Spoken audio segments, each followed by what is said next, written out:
Answer. Next ಪ್ರಶ್ನೆ ಸಂಖ್ಯೆ 14. The density of cube is measured by measuring its mass and length of its sides. Okay, ಒಂದು ಕ್ಯೂಬ್ನ density measure ಮಾಡಿದ್ದಾರೆ. So density formula ಬರ್ಕೊಂಡ್ಬಿಡ್ತೀನಿ ನಾನು. Density rho ಅಥವಾ D ಇಂದ ಕೂಡ ಬರಿಬೋದು ನೀವು. ನಾನು ಡಿ ಅನ್ನು ಯೂಸ್ ಮಾಡ್ತೀನಿ. Density equal to mass by volume. Okay, mass by volume ಏನಾಯಿತು, ಡೆನ್ಸಿಟಿ ಫಾರ್ಮುಲಾ ಆಯಿತು. ಈ ರೀತಿ ಆದಾಗ ದ ಮ್ಯಾಕ್ಸಿಮಮ್ ಎರರಿಂದ measurement of the mass. Okay, ಮಾಸ್ನಲ್ಲಿ error.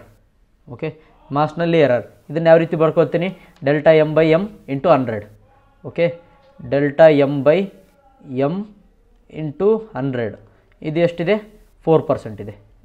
Okay, next length delta L by L into 100 ಇದೆಷ್ಟಿದೆ, 3% ಕೊಟ್ಟಾಗ ನನಗೇನು ಕೇಳಿದರೆ ಇದರಿಂದ ಮ್ಯಾಕ್ಸಿಮಮ್ ಎರರಿಂದ ಮೆಜರ್ಮೆಂಟ್ ಆಫ್ ದ ಡೆನ್ಸಿಟಿ ಅಂದರೆ ಡೆಲ್ಟಾ ಡಿ ಬೈ ಡಿ ಅನ್ನು ಕಂಡುಹಿಡಿಬೇಕು. ನಾನು ಏನು ಕಂಡುಹಿಡಿಬೇಕು, ಡೆಲ್ಟಾ ಡಿ ಬೈ ಡಿ ಅನ್ನು ಕಂಡುಹಿಡಿಬೇಕು. ಅಂದರೆ delta D by D into 100.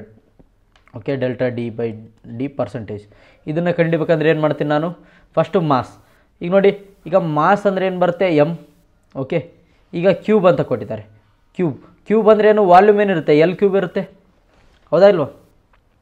ಕ್ಯೂಬ್ದು volume ಏನು, ಎಲ್ ಕ್ಯೂಬ್ ಆಗುತ್ತೆ, ಲೆಂತ್ ಎಲ್ಲಿದ್ದಾಗ. ಸೊ ಇದ್ರದ್ದು ಏನಾಯಿತು, ಎಮ್ದು ಏನಾಯಿತು 1 ಇಂಟು 4. ಯಾಕಂದರೆ ಎಮ್ ಪವರ್ ಏನಿದೆ 1 ಇದೆ, ಎಮ್ ಪವರ್ ಏನಿದೆ 1 ಇದೆ. Next plus L to the power ಏನಿದೆ 3 ಇದೆ. ಸೊ ಏನಾಗುತ್ತೆ 3 ಇಂಟು 3 ಇದೆಷ್ಟಾಯಿತು, 4 ಪ್ಲಸ್ 9 ಎಷ್ಟಾಯಿತು, 13. ಸೊ ಫೈನಲ್ ಆನ್ಸರ್ ಏನು, 13%. Option D is the right.